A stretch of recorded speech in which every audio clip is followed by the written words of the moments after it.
ऐसे अनार।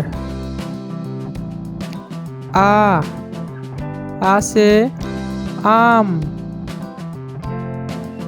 छोटी ई से इमली। बड़ी ई से ईख।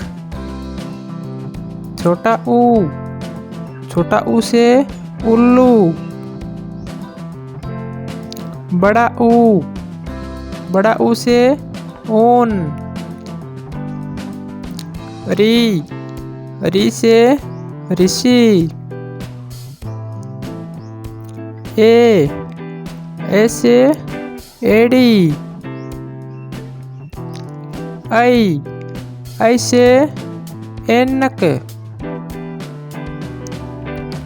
ओ से ओखली। औ से औरत।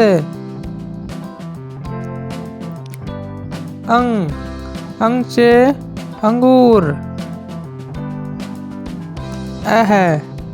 अह से खाली।